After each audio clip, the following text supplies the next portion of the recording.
भुवस्वः तत्सवितुर्वरेण्यं भर्गो देवस्य धीमहि धियो यो नः प्रचोदयात्। ॐ यतो यतः समीहसे ततो नो भयं कुरु सन्नः कुरु प्रजाभ्यो भयं न पशुभ्यः।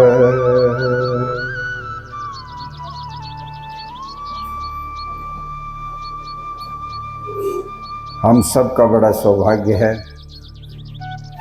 कि युग प्रवर्तक महर्षि दयानंद सरस्वती द्वारा स्थापित विश्व की प्रथम आर्य समाज काकड़वाड़ी के प्रांगण में निरंतर पिछले 14 तारीख से चतुर्वेद पारायण महायज्ञ यहाँ पर चल रहा है। उसमें हम सभी लोग सम्मिलित हो रहे हैं। ये हमारे लिए बहुत ही सौभाग्य के क्षण है।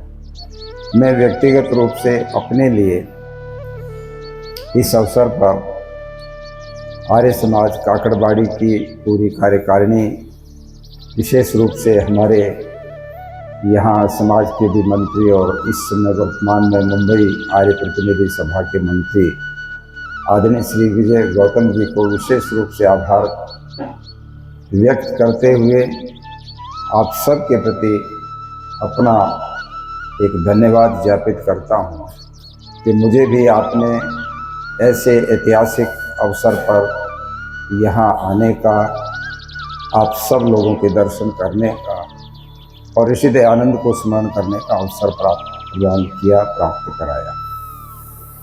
इस यज्ञ के ब्रह्मा पद पर विराजमान वर्तमान समय में आर्य समाज के शीर्षस्थ विद्वान, यदि मैं आयु और विद्वत्ता की दृष्टि से कहूँ तो वर्तमान समय में परोपकारिणी सभा के संरक्षक और पूर्व प्रधान श्रद्धेय डॉक्टर वेदपाल शास्त्री जी पूरे आर्य जगत के लिए एक बहुत ही गौरवपूर्ण व्यक्तित्व के धनी हैं और वे इस यज्ञ का ब्रह्मा पद, उसका दायित्व उनके कंधों पर आप सब लोगों ने दिया है, वो उसको संभाल रहे हैं। हमारे इसी कार्यक्रम में इस आर्य समाज के परामर्शदाता और पूरे विश्व में जिनकी वाणी को बहुत ही श्रद्धा और बहुत ही भावना से सुना जाता है, जिनकी वाणी पर सरस्वती वास करती है, जिनकी विद्वत्ता और जिनके तर्क आज के पढ़े लिखे समाज में एक नया कौतूहल पैदा करते हैं, ऐसे आर्य जगत के ओजस्वी विद्वान वक्ता आर्य समाज के परामर्शदाता श्रद्धेय डॉक्टर वागीश शर्मा जी, हमारे इसी समाज के जो धर्माचार्य या कितना उससे शायद और कोई बड़ा पद जिनके पास प्राप्त होगा। और यदि मैं ये कहूँ कि कोई भी कार्यक्रम आर्य समाज काकड़वाड़ी या इसकी दूसरी शाखा मुलुंड का आयोजित हो और उसकी मुख्य धुरी जो पूरे संचालन और संयोजन का दायित्व जिनके ऊपर रहता है हमेशा, जो सब विद्वानों के एक प्रकार से बहुत ही अति श्रद्धेय हैं, सबको सर्वमान्य हैं और वे सर्वमान्य हो भी जाते हैं क्योंकि उनकी वाणी ऐसी अद्भुत है कि सबका सामंजस्य बिठाना उनको आता है। ऐसे बहुत ही योग्य विद्वान आदरणीय पंडित देवदत्त शर्मा जी, हमारे आर्य समाज के प्रधान श्री देशबंधु शर्मा जी, मंत्री श्री विजय गौतम जी, श्री महावीर शर्मा जी, हमारे ट्रस्टी राघव भाई पटेल जी, कुछ चेहरे जो मैं पुराने यहाँ देखता हूँ और मुझे बहुत प्रसन्नता है कि ठीक मेरे ठीक सामने ही इसी बम्बई का एक प्रतिष्ठित व्यक्तित्व, जिनको मैं आर्य समाज के उस पुरानी पीढ़ी के नेताओं में गिनता हूँ, जिन्होंने बहुत लंबे समय तक यहाँ संगठन को अपने कंधों पर लेकर के आगे बढ़ाया, नेतृत्व दिया और जिनका व्यक्तिगत जीवन भी आर्यत्व से ओतप्रोत है। वर्तमान समय में भी जो अपने गांव में जहाँ से मूल में निकले, पंजाब के कादिया में, वहाँ अपने मूल निवास पर जाकर प्रतिवर्ष अपने पिताजी की स्मृति में या किन्हीं और अवसरों पर बहुत ही सुंदर सुंदर कार्यक्रम आयोजित करते हैं, जिससे और लोगों को भी प्रेरणा मिलती है कि हमें भी अपने जीवन में कैसे समय को समाज के लिए उपयोग करना चाहिए।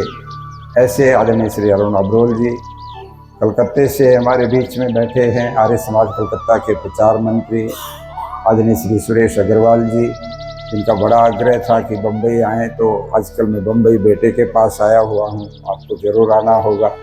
पहले ही बुकिंग कर रहे थे 10 दिनों से। स्वामी जी महाराज, स्वामी आनंद जी, हमारे साथी, बहुत पुराने साथी जितेंद्र चिकारा जी, नौजवान जो अभी आचार्य विक्रम जी बोल रहे थे, आर्यवीर जोधपुर के बहुत कर्मठ कार्यकर्ता हैं, बहुत लगातार मुझे मिलते हैं वहाँ पर। और यहाँ हमारी जो विद्वत मंडली है, जो हमारे धर्माचार्यों की एक विशेष जो टीम है, निस्संदेह जिनके कंधों पर हमारी नारे समाजों का बहुत गुरुतर भार रहता है, जिनकी श्रृंखला है, यहाँ पर पंडित नीरज शास्त्री जी बहुत ही बड़े सौम्य स्वभाव के, बड़े मिलनसार, हर व्यक्ति खुश होके जाता है। 10 लोग मुझे कहते हैं हम काकड़वाड़ी देखने जाएंगे, वहाँ कौन मिलेंगे? मैंने कहा नीरज जी मिलेंगे, आप जाओ।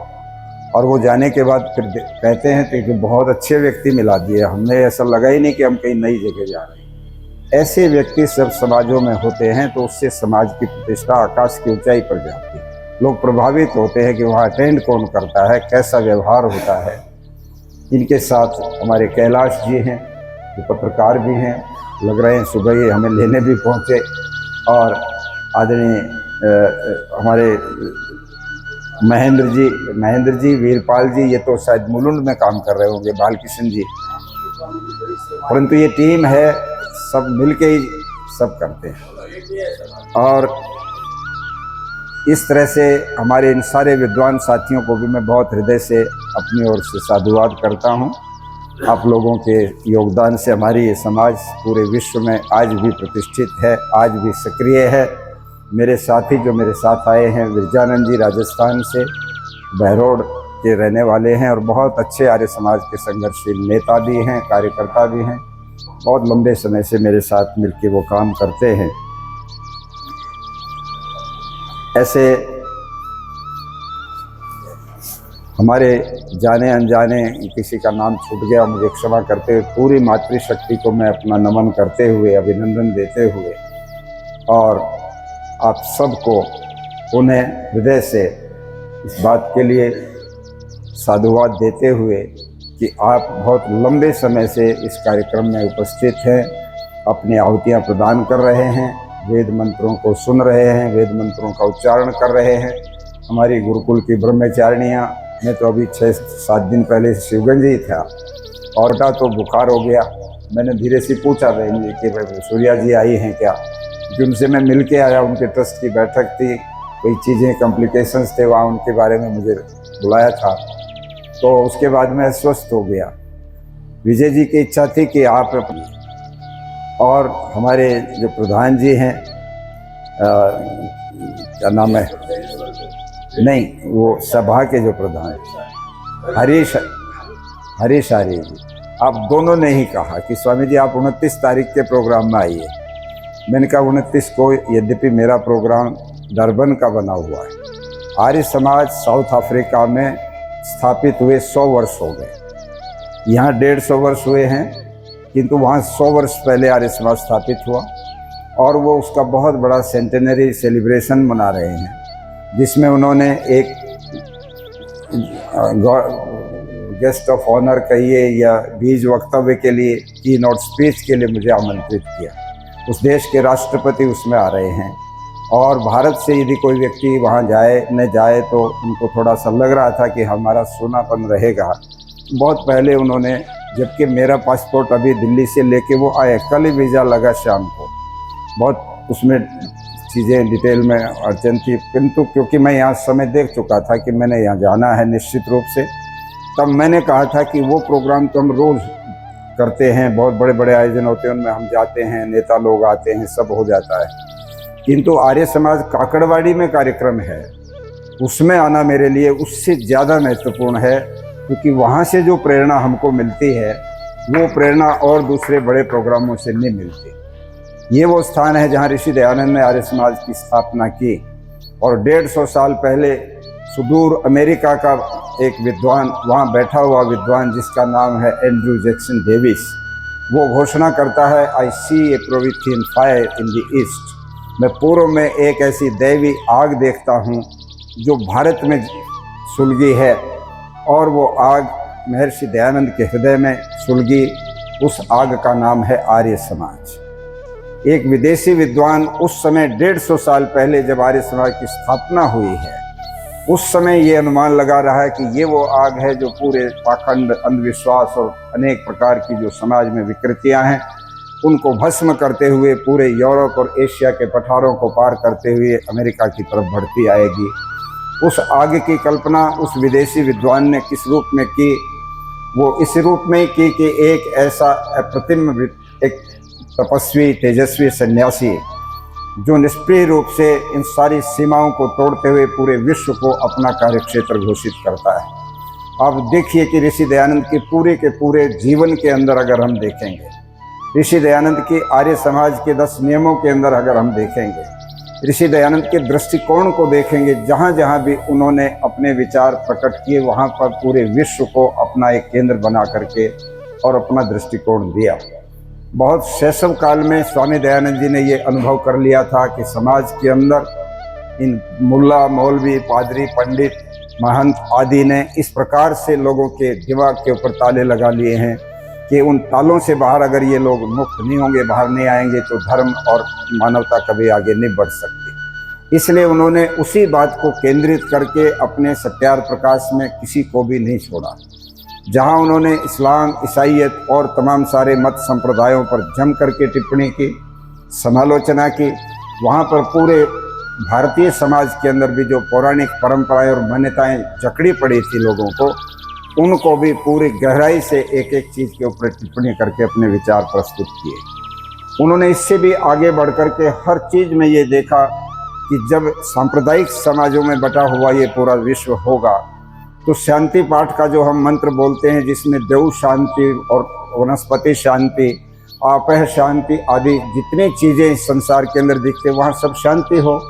और उस शांति से क्या होगा कि उसमें रहने वाले मनुष्य भी शांति से ओतप्रोत हो जाएंगे। तो पूरी मानवता उस शांति पाठ के अंदर भूमिका में उन्होंने रखी हुई है। वो हर जगह कहीं भी इस बात को कहने से नहीं चूकते कि चक्षुषा मित्र समीक्षा में ही जो वेद के मंत्र की उक्ति बोलते हैं कि हम अपनी आँखों में हमेशा प्रत्येक प्राणी के प्रति अपने मित्र भाव रखें। और इस बात को आगे बढ़ाने के लिए उन्होंने ये कहा कि वैदिक संस्कृति ही एकमात्र ऐसा साधन है जो पूरे विश्व के इन संकीर्णताओं में जकड़े हुए समाज को खोल करके एक नए समाज के रूप में ला सकता है। इसीलिए उन्होंने स्वामी बिरजानंद जी से जब अपनी दीक्षा ली और वहाँ पर स्वामी दयानंद जी ने के सामने लौंग भेंट करने के बदले जब लौंग स्वीकार नहीं किए गुरु जी ने और कहा कि तुम केवल एक शेर लौंग देके इतने बड़े कार्य का केवल इतना रिवार्ड देके जाना चाहते हो, दयानंद तुम बड़े स्वार्थी निकले। केवल इतनी उसका मूल्य है जो मैंने तुमको इतना सब कुछ सिखाया 2.5 वर्ष में। तब दयानंद गहराई में उतरे और उन्होंने कहा आपका कहने का तात्पर्य क्या है वो मुझे बताइए। ये भी मैं केवल भिक्षा मांग करके लेके आया हूँ, एक शेर लौंग, मेरे पास तो कुछ भी नहीं। मैं घर से निकला, जरूर मेरे कानों में भी सोने के आभूषण थे, गले में भी थे, हाथों में भी थे, मेरे शरीर पर बहुत ही महंगे बेशकीमती वस्त्र थे, किंतु वो सब भी मैंने मठों में, मंदिरों में बैठे उन महंतों को दे दिए जिन्होंने मुझे ये कहा कि तुम शिव के दर्शन करने निकले हो और इतने ज़्यादा आभूषणों से लदे हुए, इतना धन दौलत लिए हुए घूम रहे हो। शिव कभी भी इस प्रकार के व्यक्ति को दर्शन नहीं देते, पहले त्याग करो। और वो सब चीज़ें मैंने त्याग कर दी और एक कोपिन में मैं घूमता रहा। 14 वर्ष तक दयानंद सरस्वती जंगलों की खाक छानते रहे, नदियों के किनारों पर घूमते रहे, मंदिरों में, मठों में, पहाड़ों में, कंदराओं में घूमते रहे, किंतु आखिर स्वामी बिरजानंद जी के यहीं जाकर उनको ठीक स्थान मिला। स्वामी पूर्णानंद से संन्यास जरूर लिया, किंतु स्वामी पूर्णानंद जी से जब पढ़ने का आग्रह किया तो उन्होंने कहा कि मैं पढ़ा नहीं सकता, मेरी इतनी योग्यता नहीं है, मैंने संन्यास की दीक्षा तुम्हें दे दी है, यदि तुम पढ़ना चाहते हो तो मथुरा जाओ।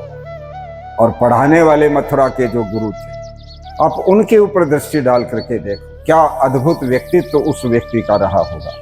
निस्संदेह एक दिव्य पुरुष थे स्वामी बिरजानंद। तभी एक ऐसा शिष्य उनके सानिध्य में रह करके दयानंद के रूप में सामने आता है। 5 साल का बच्चा अंधा हो जाता है। भाई और बड़ी भाभी दोनों उसके साथ अच्छा व्यवहार नहीं करते, उसको ठीक समय पे भोजन भी नहीं मिलता था। 12 वर्ष की उम्र में विरजानंद घर छोड़ते हैं। अंधा बालक घर छोड़ के पैदल निकलता है। उस समय ये सड़कें, ये ट्रेनें, ये कुछ भी साधन नहीं थे। जालंधर के पास करतारपुर के नजदीक के एक गांव से निकला एक अंधा बालक, 12 वर्ष का। कितनी उम्र होती है 12 वर्ष? लोगों से पूछता होगा, मुझे रास्ता बताओ, मैं ऋषिकेश जाना चाहता हूँ। वहाँ मुझे पता लगा है कि कुछ लोग हैं जो पढ़ाते हैं, मैं पढ़ना चाहता हूँ। कि वहाँ इतनी दूर कैसे जाओगे? तुम्हें तो भगवान ने चक्षु नहीं दे रखे, बिना कहीं एक्सीडेंट हो जाएगा, कहीं खाओगे कैसे? और उनके अंदर इतना स्वाभिमान था कि अगर 2 दिन भी भोजन नहीं मिलता तो विरजानंद भूखों रहते थे। वे हाथ फैला के भोजन नहीं मांगते थे। किसी ने पूछ लिया तो भोजन कह दिया कि हाँ मैंने भोजन नहीं किया है, और ला के दे दिया तो कर लिया। 2.5 वर्ष लगे उनको जाने में ऋषिकेश। 15 वर्ष की उम्र में ऋषिकेश पहुंचते हैं स्वामी विरजानंद, 2.5 साल चल के पैदल।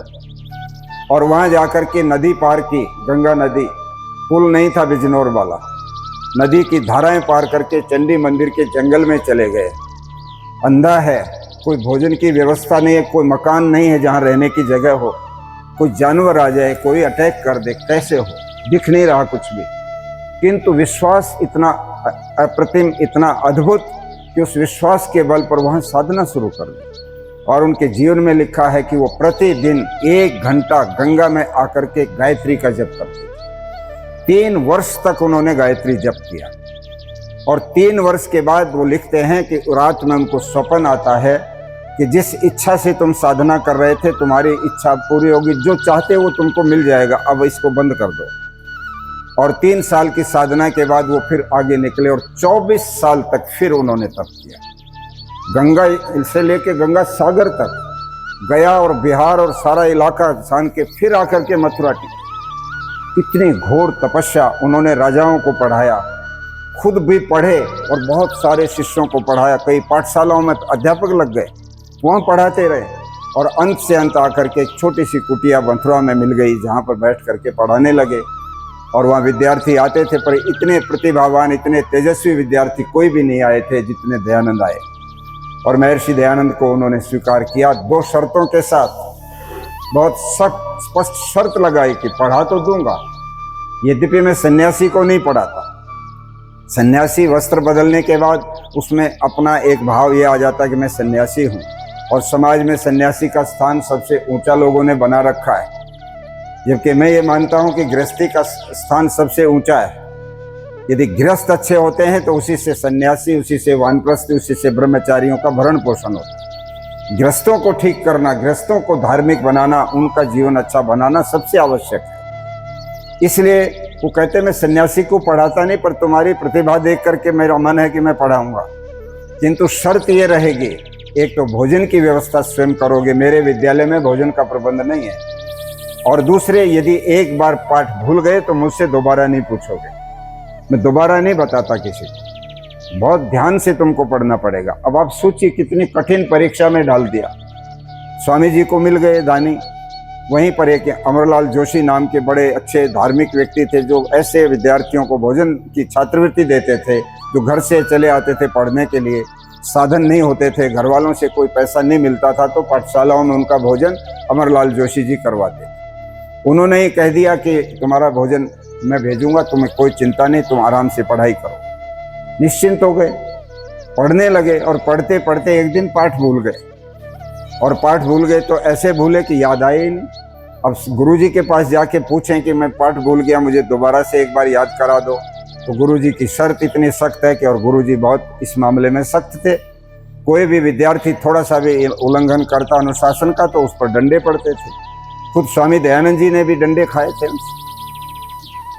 और उन डंडों को देख करके कई बार आज के उन माता पिताओं और आज के उन विद्यार्थियों पर मुझे तरस आता है, जो यदि किसी अध्यापक के द्वारा साधारण सा किसी बच्चे को दंड दे दिया जाए, शब्दों का भी दंड दे दिया जाए, हाथ उठा के पीटना तो दूर की बात है, अगर उसको ये कह दिया जाए कि तुम ठीक से नहीं पढ़ते हो, तुम्हारी शिकायत की जाएगी, रिजल्ट खराब हो जाएगा, और वो इतना ईगो से भर जाता है वो बच्चा कि उठ करके प्रिंसिपल के सामने लड़ाई करता है। पुलिस में मुकदमा दर्ज करा देते कि हमारे बच्चे को इन्होंने ऐसे कह कैसे दिया। कहाँ चली गई शिक्षा प्रणाली, कहाँ गुरु और शिष्य परंपरा चली गई। वही दयानंद इतनी बड़ी आयु, 36 वर्ष की उम्र में पढ़ने बैठे हैं स्वामी दयानंद। 36 वर्ष का विद्यार्थी और 2.5 वर्ष, 38.5, 39 साल की उम्र में वहां से छोड़ते हैं। तब ब्रजानंद जी को गुस्सा आ गया कि ये सफाई की थी तो कूड़ा क्यों डाल दिया रास्ते में, किसने डाला। सारे विद्यार्थियों को ईर्ष्या थी कि दयानंद उनका मुंह लगता है, दयानंद को सब कुछ याद हो जाता है, इसी की शिकायत करो। आज गुरुजी के डंडे इसी के ऊपर पड़ने चाहिए। बच्चों को भी ईर्ष्या होती है जो तेजस्वी होते हैं उनसे। उन्होंने कहा दयानंद ने की पारी थी गुरुजी, उसने छोड़ा है ये सारा जो कूड़ा। बोले बताओ, बुलाओ दयानंद कहाँ हैं। और दयानंद उनके सामने पेश हो गए। वस्त्र तो पहनते नहीं थे, कौपिन पहनते थे और शरीर इतना वज्र के समान मजबूत था कि उस पर लाठी डालो, कुछ भी करो, क्या प्रभाव पड़ने वाला था। एक बुजुर्ग उनके गुरु, इतनी आयु उनकी, हाथ बड़े बड़े कोमल से, और लाठी लेकर के मार रहे हैं तो लाठी का उल्टा उस वज्र पे पड़ के उनके हाथों में ही दंड आ गया। 2 मिनट तो उन्होंने सहन किया। फिर स्वामी जी को दया आ गई कि गुरुजी के हाथों में दर्द हो रहा होगा, मेरे को तो पता ही नहीं लग रहा कि लाठी पड़ रही है, तो मैं इनसे किसी तरह से क्षमा याचना करूं और ये बंद कराऊं। और वो मुड़ के कहने लगे गुरुजी और कोई दंड दे लो, ये आपकी लाठी तो मेरे शरीर पे कुछ प्रभाव नहीं डाल रही, मेरा तो शरीर वज्र के समान सख्त हो रखा है। मैं व्यायाम करता हूँ और नंगे रहते रहते 15 साल से शरीर तो बिल्कुल पत्थर की तरह से सख्त हो रखा है। आपके इतने कोमल हाथ हैं, इनमें चोट जा रही है, मुझे बहुत दुख हो रहा है, मैं अपनी क्षमा याचना करता हूँ आपसे, ये दंड ना दो और लाओ मैं आपके हाथों को थोड़ा सहला देता हूँ ताकि जो कष्ट आपके हाथों को हुआ वो खत्म हो जाए। ये गुरु भक्ति आज ऋषि दयानंद की हमको बहुत बड़ी प्रेरणा देने वाली। और वही फिर ब्रजानंद अपने गले लगा करके आंखों से अश्रु धारा बहा देते हैं, रोने लगते हैं कि ऐसे शिष्य कहाँ मिलेंगे। तब जब नहीं गए तो रात को चले गए जमुना के किनारे पर, वहां बैठ करके ध्यान एकाग्र किया, लगाया कि मेरा पाठ क्या है, याद नहीं आ रहा। आखिरी में तय कर लिया कि घर वापस तो नहीं लौटूंगा विद्यालय। गुरुजी को मैं मुंह नहीं दिखा सकता कि मैं इतना निकम्मा हूं कि मुझे पाठ याद नहीं रहता, इसलिए उनके नियम को पालन करते यदि पाठ याद नहीं आया तो गंगा जल में ही डुबकी लगा करके प्राण छोड़ दूंगा, मैं नहीं लौटने वाला। इतना दृढ़ निश्चय करके दयानंद पानी में उतर गए और पानी में गले तक का पानी, गहरा पानी जमुना का, उसमें खड़े रहे, याद करते रहे पाठ को। और आखिरी ईश्वर की कृपा हुई, उनका जो स्मरण हो आया पाठ, और वो बाहर आकर के देखा कि समय हो गया, विद्यालय तो बंद हो जाता है रात को, बाहर से कोई जा नहीं सकता, भीतर से कोई बाहर आ नहीं सकता, अब तो यहीं रात काटनी पड़ेगी, सुबह ही मिलूंगा। रात को गुरुजी ने जब देखा कि दयानंद आज मुझे मिलने नहीं आए, सारे विद्यार्थी जाते थे सोने से पहले तो चरण स्पर्श करके आशीर्वाद लेते, इजाजत लेते थे, गुरुजी सोने जा रहे हैं, स्वीकृति दीजिए। सब पैर छूते, अपना अपना बोलते तो वो पहचान लेते कौन कौन आ गए। जब दयानंद की वाणी आवाज नहीं सुनी तो गुरुजी चिंतित हो गए और उन्होंने पूछा दयानंद कहाँ है। तो सब ने कहा कि हमको नहीं पता, आज सुबह से गायब है वो, क्योंकि उन्होंने तो शिकायत ही करनी थी। उनको ये नहीं पता था कि दयानंद अपने इस भूल का प्रायश्चित करने के लिए गंगा जल में खड़े हुए हैं और प्राण देने तक की भी उनके अंदर से एक अग्नि प्रज्वलित हो रही कि मैंने लौटना नहीं किसी भी कीमत पर। प्रतिज्ञा कर ली तो उसको पूरा ही करना है। सुबह रात को वहाँ बिताने के बाद सुबह लौटे और जब दरवाज़ा खोल के भीतर गए, गुरुजी के चरण स्पर्श किए। उन्होंने कहा तुम रात को कहाँ गए थे, रात को तुम नहीं आए। उन्होंने सारा जो किस्सा था वो सुनाया और गुरुजी ने गले में लगा करके उनको इतना ज़्यादा उत्साहित किया, इतना कि धन्य है दयानंद, ऐसे शिष्य संसार में सबको नहीं मिलते, तुमने कमाल कर दिया, तुमने इतना ज़्यादा आग्रह कर लिया कि तुम मेरे पास पूछने तक नहीं आए। बोले नहीं, यही मेरा आग्रह था, इसलिए मुझे शायद स्मरण हो आया। उस दबाव का ये प्रभाव रहा कि मेरा पाठ मुझे याद आ गया। वो दयानंद जिसने इतने ज़्यादा उस समय उस लौंग से जब गुरुजी संतुष्ट नहीं हो तो उन्होंने कहा दयानंद मैं तुमसे वो चीज़ चाहता हूँ जो इस बाजार में नहीं मिलती, खरीदने से दुकान पे नहीं बिकती वो चीज़। वो अमरलाल जोशी जी के घर भी तुम भिक्षा करने जाओगे तो नहीं मिलेगी।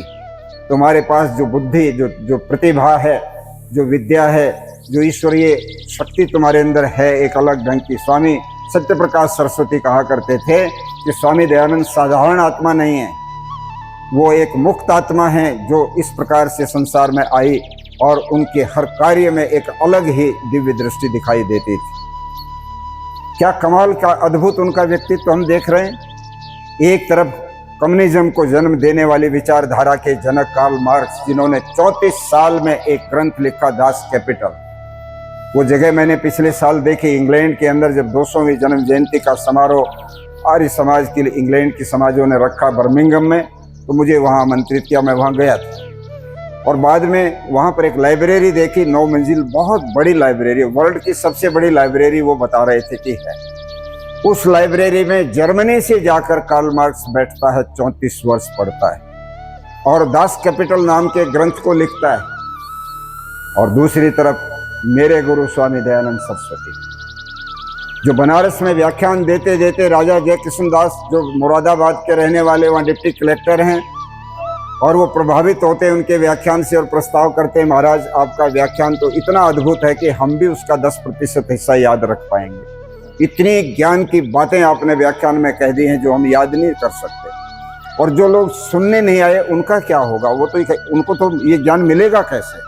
आप, मेरा आग्रह है कि अपने विचारों को लिपिबद्ध कराइए, लिखवा दीजिए। स्वामी दयानंद ने सरलता से कहा कि मेरे पास लेखक नहीं है, मैं लिखवा नहीं सकता। उन्होंने कहा लेखक मैं व्यवस्था कर देता हूँ, मैं कलेक्टर हूँ यहाँ पर। और उन्होंने चंद्रशेखर शर्मा नाम के एक महाराष्ट्रियन विद्वान को तय किया कि तुम इनके स्वामी जी के व्याख्यान लिखो। बाद में भीमसेन और ज्वाला प्रसाद भी जुड़े और उन्होंने लिखना शुरू किया। आप सोच करके देखिए कि आज रिसर्च स्कॉलर लाइब्रेरी में जाते हैं, उनके गाइड उनको सब्जेक्ट देते हैं, इस विषय पर PhD करो, और किताबों की लिस्ट थमा देते हैं, 200 किताबों के नाम बता देते हैं कि ये किताबें कंसल्ट करो, लाइब्रेरी से निकलवा लो, तुम्हारा विषय इन किताबों में ऐसे ऐसे मिलेगा, उनको पढ़ लो और उनमें से निकाल कर अपना एक थीम बना दो, दूसरे विचारों को लेकर अपने विचारों में प्रकट कर लो, ये तुम्हारी नई रिसर्च हो जाएगी। दयानंद ने ऐसी किसी लाइब्रेरी में बैठ के सत्यार्थ प्रकाश ने लिखा। महर्षि दयानंद ने अपने व्याख्यान दिए तो वो लिख रहे हैं, बग्गी में चल रहे हैं, बोल रहे हैं, डिक्टेशन दे रहे हैं तो लिख रहे हैं। कहीं जहाँ हवेली में या किसी निवास पर किसी सेठ के, किसी राजा के, किसी बड़े अधिकारी के घर पर ठहरे हैं, वहाँ लिखवा रहे हैं। किसी किताब की सलाह मदद नहीं ले रहे हैं। 1542 श्लोक और मंत्र जबानी स्वामी दयानंद जी वहाँ लिखवाते हैं। जैन मत, बौद्ध मत, भारत के तमाम सारे छोटे छोटे जो संप्रदाय बन गए थे, उनकी पूरी जानकारी, पूरे इस्लाम की, पूरी क्रिश्चियनिटी की जानकारी, उसकी समीक्षा, क्या गलत है क्या सही है, वो सब का सब एक्सटेम्पोर जबानी लिखवाते जा रहे हैं। और उस ग्रंथ को लिखने में हमारे गुरु स्वामी दयानंद सरस्वती को 3.5 महीने लगे। 3.5 महीने में, जून के महीने में लिखना शुरू करते हैं और सितंबर के महीने में उदयपुर में जाकर के कंपनी बाग में उन्होंने उसको संपूर्ण किया और सत्यार्थ प्रकाश जैसा एक कालजयी ग्रंथ तैयार हो गया। आज उस ग्रंथ को पढ़ने तो लोग कहते हैं कि 3000 ग्रंथ पढ़ने के बाद ये ज्ञान प्राप्त हो तो भी थोड़ा है, इतना ज्ञान स्वामी दयानंद ने उसमें भर दिया। कहाँ से ज्ञान उनके अंदर फूट पड़ता था, उनके भीतर एक दिव्य शक्ति वास्तव में थी। तो उन्होंने उस समय ये कहा कि तुम दयानंद वेद के लिए अपना जीवन दे दो। आज पूरा समाज बटा हुआ है, विभिन्न कुरीतियों में बटा हुआ है, जात पात का जहर, स्त्री पुरुष का भेदभाव, स्त्रियों को पढ़ने से वंचित किया जाता है, उनकी बाल विवाह के माध्यम से विधवा हो जाए तो उनको सती होने के लिए मजबूर करना आदि इतनी कुरीतियां समाज में फैल गई हैं। इनको कौन मिटाएगा? ये सब वेद के विपरीत है। और धर्म के बड़े बड़े गुरु घोषित करते हैं नहीं, ये तो वेद सम्मत है सती होना। बाल विवाह की बात भी आती तो वही लोग 2-2 साल और 5 साल की बच्चियों की शादियां करवा देते हैं और उसके बाद फिर अगर वो विधवा हो जाए किसी कारण से तो फिर उनके ऊपर पूरा दबाव बढ़ जाता कि या तो सती हो जाओ या पूरी जीवन भर विधवा वैधव्य का जीवन काटो।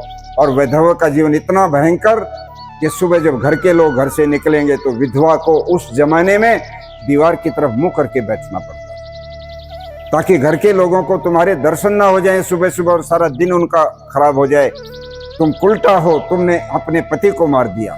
ऐसे ऐसे फतवे, ऐसी ऐसी फबतियां देवियों के ऊपर कसी जाती थी समाज की जकड़न से। इसको दयानंद ने देखा। धर्म के नाम पर वाहियात, दुनिया भर के गपोड़े, गपास्टिंग, सारा कृष्ण और राम का कितना अपमान, कहीं भागवत कथा के नाम पर, कहीं किसी पुराण के नाम पर शिव जी का कितना नंगा नाच। शिव पुराण पढ़ के देखो, मैं सुना नहीं सकता, इतना अश्लील लिख रखा। दयानंद ने देखा ये क्या हो रहा है। वो टिहरी गए, पढ़ने के बहुत ज्यादा आदी थे स्वामी दयानंद। टिहरी में जाके कहते मुझे किताबें चाहिए, मेरे पास लाइब्रेरी नहीं है, किताबें दो। और किन्हीं ने लाके किताब दी तो तंत्र मंत्र के ग्रंथ लाके दे दिए। और स्वामी दयानंद जी ने पढ़ डाले सारे। उनको बड़ा आश्चर्य होगा, अरे ये क्या लिखा, शरीर के भीतर का जो सिस्टम था तंत्र ग्रंथों में लिख रखा। स्वामी जी को विश्वास नहीं हुआ। उन्होंने कहा नहीं, इसका मिलान करेंगे। जब नीचे उतरे तो नदी में एक शव बहता हुआ आ गया और स्वामी जी ने शव को पकड़ा और अपने झोले से एक जो चाकू रखते थे अपने फल वल काटने के लिए, उससे शरीर को खोला, चीरा और किताब खोल करके बैठ गए। किताब के मिलान करते गए, जो लिखा कुछ भी नहीं मिला भीतर, तो सारे ग्रंथ फाड़ करके नदी में फेंक दिए। स्वामी दयानंद जी हर जगह जहां जहां भी इस तरह का देखते थे उस पर अपना मन बनाते चले गए। आप सबको मालूम है कि दयानंद केवल एक बात के लिए घर से निकले कि सच्चा शिव कहाँ है, उसकी तलाश मुझे करनी। वो इसलिए नहीं निकले थे कि भारत की गुलामी को काटना है, कोई उनको नहीं पता था कि गुलामी क्या है। वो इसलिए भी नहीं आए थे कि स्त्रियों की शिक्षा का मुझे आंदोलन चलाना है और ये कुरीतियां मिटानी। महर्षि दयानंद के सामने केवल और केवल मात्र लक्ष्य घर से निकलने का था, सच्चा शिव मुझे तलाशना है और ये मृत्यु का रहस्य क्या है, इसको मुझे ढूंढना है। किंतु जब वो समाज में घूमे और जगह जगह उनको देखने को मिला कि ये समाज क्या हो रहा है, इस समाज को कहाँ जा रहा है, जहां देखो वहीं पर ताले लगे हैं दिमाग के ऊपर। कहीं कुरान के नाम पर जो मुल्ला बैठे उन्होंने सारे इस्लाम जगत के लोगों को बांध लिया, जो पादरी बैठे उन्होंने उनको बांध लिया, जो पंडित पुरोहित या महंत जो कुछ थे मंदिरों में उन्होंने वहां उनको बांध लिया। तो धर्म के क्षेत्र में जिस ढंग का बंधन आज बन रहा है, इससे ये मुक्त नहीं होंगे तो इनकी कोई उन्नति नहीं हो सकती, आगे बढ़ ही नहीं सकता समाज। और फिर देखा स्त्रियां इतने 2 नंबर पर, उनको पढ़ने भी नहीं दिया जाता। ढोल गंवार पशु शूद्र नारी, ये सब ताड़न के अधिकारी, नरकश्यक द्वारम किम नारी, तमाम सारी बातें देखी तो कहा ये क्या चिंतन है। कहाँ तो वेद कहता है यथे मां वाचम कल्याणी मां वदानी जनेभ्य, कि ये कल्याणी वाणी को पढ़ने लिखने और उससे ज्ञान प्राप्त करने का सबको बराबर का अधिकार है। और ये क्या प्रचारित किया जा रहा है अवैधिक बातों को, कौन रोकेगा। तब दयानंद ने अपना एजेंडा, अपना कार्यक्षेत्र विस्तृत किया और उन्होंने पूरी मानवता को अपना विस्तृत एक केंद्र बनाया। इसीलिए आर्य समाज के 3 नियमों के अंदर आप देखो, 6वें नियम में मेन ऑब्जेक्ट जिसको हम कहते हैं, 5 नियम उद्देश्य नहीं है हमारे, वो नियम है पहले से 5वें तक। उनको मानना हमारे लिए आवश्यक है। हम लोग उनको जाने, एक ईश्वर सत्य विद्या और जो पदार्थ विद्या से जाने जाते हैं उनका आदिमूल परमेश्वर है, ये हम सब जान जाएं। ये उद्देश्य नहीं है, ये हमारे ज्ञान के लिए आवश्यक है ताकि हम सही दिशा में अपनी साधना और उपासना कर सकें। वो ईश्वर है कैसा, तो उसमें नाम दिए 21 विशेषण लगाकर दूसरे नियम में, ऐसा है वो ईश्वर। ऐसा अगर नहीं है तो उस ईश्वर के बारे में संदेह रखो। ऐसा ईश्वर है तो वो ईश्वर मान्य है।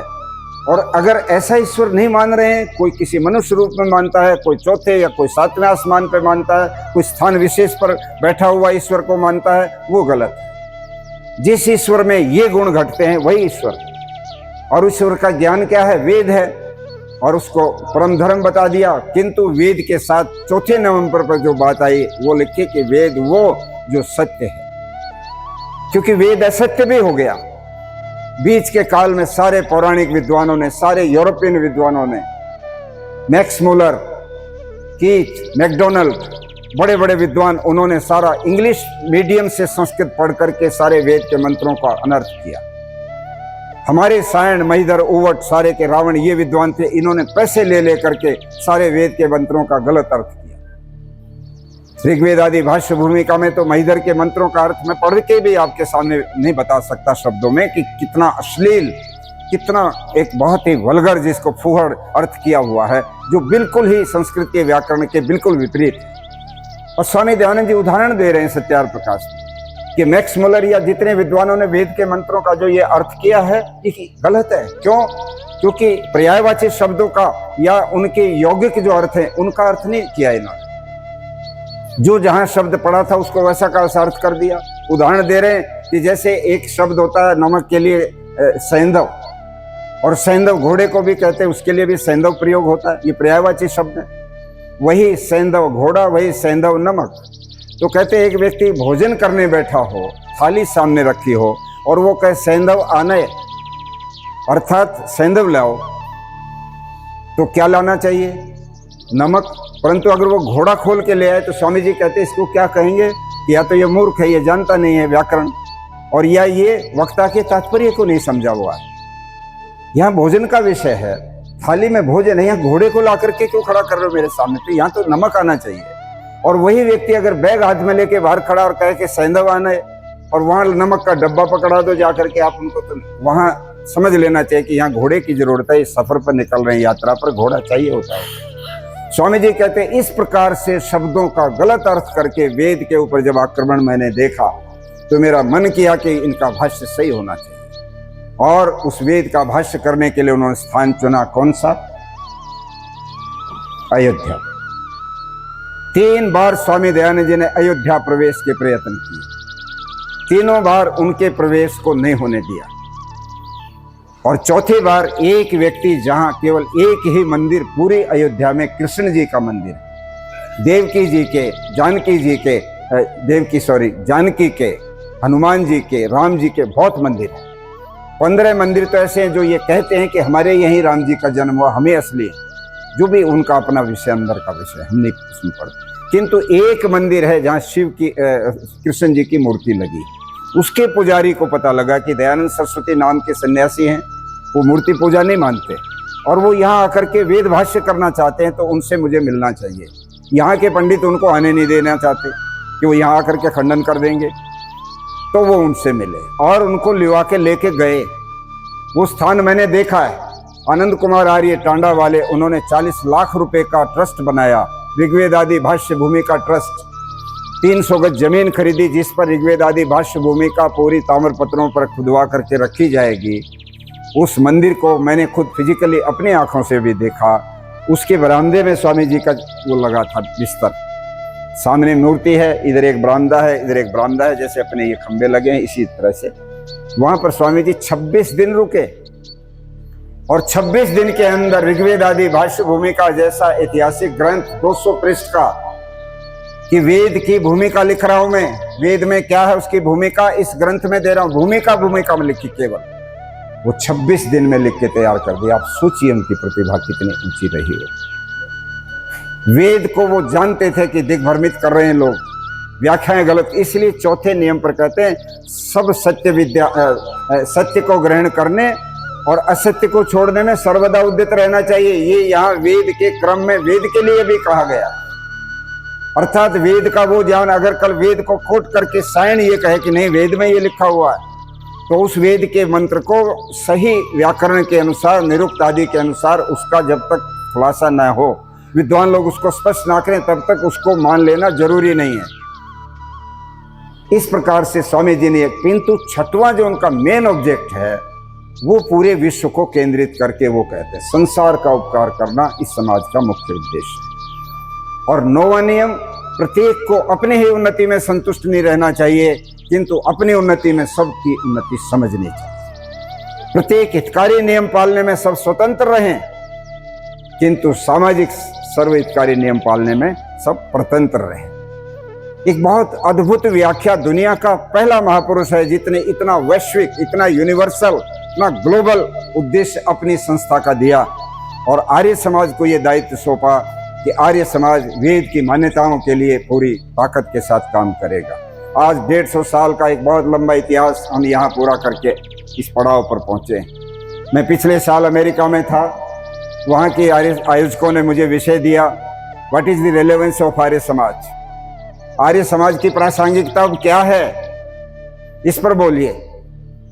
मेरे सामने बड़ा आश्चर्यजनक ये प्रश्न आया। मैंने कहा अभी भी आवश्यक प्रासंगिकता बतानी पड़ेगी। इतना अवैधिक विचारधाराएं धर्म के क्षेत्र में, समाज के क्षेत्र में, व्यावहारिक जगत में इतना वेद विरुद्ध चीजें प्रचलित हैं। कहीं वेद की मान्यता दुनिया में है नहीं। सांप्रदायिक ग्रंथों की पूजाएं हो रही जगह जगह, और फिर भी ये पूछा जाए कि आर्य समाज की प्रासंगिकता क्या है। क्या केवल आर्य समाज इसलिए बनाया था कि महिलाओं की शिक्षा तक की लड़ाई लड़के बैठ जाएं? क्या इसलिए बनाया था कि सती प्रथा पर कानून बन जाए फिर हमारा काम नहीं रहेगा? क्या छूत छात मिटाने तक की हम लड़े थे कि छूत छात पर कानून आ गया, अब हमारी क्या जरूरत हो गई? हमने स्कूल खोल दिया, हमने गुरुकुल खोल दिया, आर्य समाज को बंद करो। आर्य समाज की प्रासंगिकता तब तक बनी रहेगी जब तक इस धरती के ऊपर अवैदिक विचारधारा चलती है, आर्य समाज वेद की विचारधारा का प्रबल प्रहरी है, उसकी जरूरत रहेगी ही रहेगी। और आज तो और अधिक बढ़ गई है, आज तो और अधिक बढ़ गई है। इतना व्यापक तौर पर अंधविश्वास और पाखंड बढ़ रहा है। मुझे माफ करेंगे कि आज इस वर्तमान समय में जब हम और आप ये प्रोग्राम मना रहे हैं, 150 साल में जितना अंधविश्वास और पाखंड के खिलाफ हमारे आर्य समाज के उपदेशकों ने कंधे पर बाजा और ढोलक लगा करके गांव के कच्चे रस्तों में जाकर के गांव में दुंदुभी बजाई, हमारे विद्वानों ने शास्त्रार्थ किए, हमारे बलिदानी महापुरुषों ने बड़े बड़े अखाड़े जमाए इन चीजों के खिलाफ, आज वो सारी की सारी धराशायी हो रही हैं। आज बड़े से बड़े स्तर पर बड़े बड़े फिल्मी हीरो, बड़े बड़े राजनेता, बड़े बड़े पैसे वाले लोग, बड़े बड़े धर्मगुरु आज उन चीजों का महिमा मंडन कर रहे हैं जिनके खिलाफ ऋषि दयानंद ने एक डंका बजाया। कौन बचाएगा इस सारी चीज को? ये सारा दायित्व आर्य समाज के कंधों पर है। और आर्य समाज बनाया ऋषि दयानंद ने इसलिए था कि जिन विचारों को मैं लेके चल रहा हूं, ये विचार मेरे साथ चले जाएंगे तो क्या होगा, इसका प्रतिनिधि कौन बने, तो उसका उन्होंने आर्य समाज बनाया। व्यक्तिगत सामान और व्यक्तिगत साहित्य उन्होंने परोपकारिणी सभा को सौंपा कि मेरा जितनी मेरी पर्सनल कह लो, उनका पर्सनल तो सन्यासी का क्या होता है, पर उनके पास जो भी कुछ उनके पुराने नए कपड़े रखे थे, कुछ थोड़े बहुत उनके ग्रंथ होंगे, वो जो कुछ बर्तन थे, उनका कोई पेन थे, लेखनी थी, उनकी खड़ाऊ थी, वो परोपकारिणी सभा के उसमें लिख करके वसीयत और उनको दे दी। और आर्य समाज को कह दिया कि आपके ऊपर ये कंधों पर दायित्व है कि वेद के प्रचार और प्रसार को बढ़ाइए। हमारा सबका ये दायित्व है और ये ऐतिहासिक क्षण है। मैं तो ये कहूँगा, बहुत अच्छा निर्णय किया आर्य समाज काकड़बाड़ी ने, ये होना ही चाहिए था। आज हमारी बड़ी बड़ी सभाएं हैं, मुझे भी कह दिया आदरणीय पंडित जी ने, झगड़ा कराओगे ये बात कह करके अनावश्यक। मैं नहीं इन चीज़ों में पड़ता, कतई ईमानदारी से कहता हूँ। मुझे कोई दिल से कहता तो मैं उसमें भी किसी न किसी प्रकार से कोई उपाय निकाल करके मैं जरूर आता, किंतु नहीं, हमारे कुछ साथी इस जात को पसंद करते हैं। किंतु आर्य समाज काकड़बाड़ी ने प्रोग्राम को इनिशिएट किया है। आपने 14 तारीख से इस चीज़ की शुभारंभ की है आर्य समाज काकड़बाड़ी की ऑन बिहाफ, और आप इसकी पूर्णाहुति 31 तारीख को यहाँ कर रहे हैं। 29 और 30 को हमारा बड़ा कार्यक्रम होने वाला है वासी में, जिसमें देश भर से आर्य लोग आएंगे ऋषि दयानंद को अपनी श्रद्धांजलियाँ देने, आर्य समाज काकड़बाड़ी को देखने, यहाँ के स्वरूप को अपने आंखों से निहारने के लिए आएंगे। उनको बहुत अच्छा लगेगा, उनका खूब अभिवादन करना। आप जो यहाँ आए उनको लगे कि आर्य समाज काकड़बाड़ी में हम गए, हमको एक बड़ा सुंदर सा ये मिला, एक कोई ट्रैक्टर रखो यहाँ छोटा सा, वो सबको दे दो भेंट अपनी ओर से। लगे कि काकड़बाड़ी आज बहुत अच्छी प्रकार से फल फूल रहा है, दयानंद की विरासत को, दयानंद की पूरी धरोहर को संभाले हुए है। कमजोर आर्य समाज नहीं है काकड़बाड़ी। और उपसंहार क्योंकि आप करेंगे तो आप ही होस्ट हैं, आप ही उसके मुख्य यजमान हैं इस आयोजन के पूरे। वो आयोजन पूरे आर्य जगत का है, बड़ी बड़ी सभाएं उसमें होंगी, हमारे और लोग आएंगे, सब अच्छी बात है। किंतु मैं ये कहता हूँ, काकड़बाड़ी इस चीज़ का जो आपने श्रेय लिया और इसको किया, ये बहुत आवश्यक था। दुनिया के आर्यों का ध्यान काकड़बाड़ी पर केंद्रित है। बड़े जुलूस तो हम रोज देखते रहते हैं, हर साल कोई ना कुछ हो जाता है कहीं कहीं अखाड़ा, किंतु काकड़बाड़ी के इतिहास में 150 साल पहले जहाँ पर पत्थर लगा और जहाँ ऋषि दयानंद ने स्थापित किया, उसके 150 साल पूरे हुए हैं। ये हर आर्य समाज के पूरे नहीं हुए हैं, और आर्य समाज तो बहुत बाद में भी बहुत बनी है। ये है वो आर्य समाज जिसके 150 साल स्थापना के पूरे हो रहे हैं, और इसी की ये 150वीं जयंती है जिसको मनाने के लिए सारा आर्य जगत उमड़ रहा है। किंतु आपके ऊपर बहुत बड़ा ये दायित्व था जो आपने निभाया, बहुत अच्छा किया। और मेरा सौभाग्य है कि मुझे आपने इस उपयुक्त समझा कि संन्यास ले लिया है, तो चलो मैं भी अपनी कुछ दिल की बातें आपके सामने रख सकूं। मैं बहुत धन्यवादी हूं अपनी आर्य समाज के सारे पदाधिकारियों का। पूरा आर्य जगत आपको बहुत शाबाशी देगा। और 31 तारीख को जब पूर्णाहुति यहाँ हो, तो उस समय हमारे आर्य समाज के वर्तमान जितने भी कर्णधार हैं, जितने हमारा पंडित वर्ग है, वो स्पेशली मैं ईमानदारी से अंदर से ये बात कह रहा हूँ, एक नया संकल्प जगाइए। यज्ञ हम कर रहे हैं तो इस पर मैं बोलूँगा नहीं, क्योंकि 1-2 बार पंडित जी का संकेत हो गया है, मैं बंद कर रहा हूँ। आप लोगों का भी समय बहुत अमूल्य है, सुबह से आप बैठे हैं। मैं एक बात सोच ही रहा था कि यज्ञ शब्द के व्यापक अर्थों में अगर हम देखें तो अग्निहोत्र की तरह से और भी बड़े बड़े कार्य यज्ञ हैं, जैसे ऋषि दयानंद ने 5 महायज्ञ में बताए। परंतु उन सभी यज्ञों को जब हम करने लगते हैं तो अग्नि का प्रयोग किसी में भी नहीं होता। भौतिक अग्नि का प्रयोग तो देवी यज्ञ में ही हो रहा है, तो वहां पर कौन सी अग्नि है जिसका प्रयोग हम करें और यज्ञ भी हो जाए। तो स्वामी समर्पणानंद सरस्वती जी पंचयज्ञ प्रकाश में कहते हैं आकुत्ययी प्रयुज्य अग्नि, वो अग्नि जो आपने संकल्प रूपी भीतर से संकल्प की अग्नि, जो प्रारंभ में यजमान को ब्रह्मा जी हाथ पर जल दे करके कहते हैं आप संकल्प करो यजमान, आप नेता हैं आज के इस यज्ञ के, आपको यजमान चुना गया है, आप संकल्प करो कि ये कार्य मैं पूरा संपन्न करके हटूंगा, मैं बीच में नहीं छोड़ूंगा इसको। तो वो जो संकल्प की अग्नि है जो भीतर से आपको बार बार प्रेरित करती है, वो प्रज्वलित रहती है, वो मंद नहीं पड़ती है, वो अग्नि यदि आपके हृदय में जल रही है तो आप दुनिया के अंदर अग्निहोत्र भी करेंगे, आप ब्रह्म यज्ञ भी करेंगे, आप राष्ट्र यज्ञ भी करेंगे, आप समाज की सेवा का यज्ञ भी करेंगे, आप मानवता की सेवा का यज्ञ भी करेंगे, आप पितृ यज्ञ भी कर लेंगे, भले वैश्य भी कर लेंगे। सारे यज्ञ एक अग्नि के ऊपर टिके हैं, वो अग्नि है संकल्प की अग्नि। तो 31 तारीख को ये संकल्प की अग्नि जलाने की जरूरत है। नया संकल्प, नया अध्याय, अगले 50 वर्ष हम में से कितने लोग रहेंगे हम नहीं जानते, ये तो ईश्वर का कार्य है, उनको पता है। परंतु जितने भी रहेंगे हम अगले 50 वर्ष जो भी साक्षी बन रहे हैं, उन अगले 50 वर्षों में ऐसा लगे कि दयानंद दोबारा लौट करके एक बार फिर आ गए और दयानंद ने हमारे हृदयों के अंदर एक नई अग्नि पैदा कर दी है, हमारी धमनियों में खून को तेज कर दिया है और हम फिर से दयानंद के काम को आगे बढ़ाने में जुट जाएंगे। ये संकल्प 31 तारीख की पूर्ण आयु तिथि पर अगर आप सब लोग ले सके तो निश्चित रूप से ये 150वां जो वर्ष मनाना सार्थक होगा और आर्य समाज की प्रासंगिकता न कभी घटी है न घटेगी, ये तो और ज्यादा आवश्यकता इसकी बढ़ती जाएगी। आओ हम सब लोग महर्षि दयानंद के मिशन को बढ़ाने में जितना सामर्थ्य है, जितना समय है, जितना साधन है, उसको इसके ऊपर से इस पर लगाएं और सारी दुनिया भर की चीजों में से कट करो और बजट को अपने कार्यों में लगाओ। अपने गुरुकुलों में अपनी ब्रह्मचारिणियां ब्रह्मचारी तैयार हो रहे हैं, वैदिक संस्कृति के पुरोधा तैयार हो रहे हैं। हम लोगों ने विचार बनाया शास्त्रार्थ महारथी तैयार करेंगे। लाल ने कहा स्वामी जी शास्त्रार्थ महारथी महाविद्यालय खोलो और जो आपको उसके लिए चाहिए मुझे बताओ। अब शास्त्रार्थ महारथी सब जा रहे हैं, तो नई योजनाएं हमने अभी 10 दिन पहले सारे देश के जितने विद्वान थे एकत्रित किए। आचार्य वागीश जी भी थे, आचार्य वेदपाल जी भी थे, सारी हमारी विदुषी बहनें भी थी, महावीर मीमांसक जी, ज्वलंत कुमारी, तमाम विद्वान सारे, लगभग 400 लोग, 100 भजन मंडलियां उसमें थी, पूरी भजन पार्टियां आर्य जगत की, सैकड़ों विद्वान, सैकड़ों आचार्य गुरुकुलों के, सैकड़ों पुरोहित। हमने सब ने ये तय किया ये है आर्य समाज की रीढ़, पुरोहित, प्रचारक, भजनोपदेशक, विद्वान, लेखक और जो हमारे श्रेष्ठी हैं जो हमको संबल देते हैं, इनका सामंजस्य बैठाकर एक ऐसा आर्य समाज की नई क्रांति खड़ी करें कि ये नया अध्याय बहुत तेजी के साथ चले, लोगों को लगे कि आर्य समाज जाग गया है और आर्य समाज अब सारे देश को नई दिशा दे के रहेगा। इन शब्दों के साथ बहुत बहुत धन्यवाद सबको।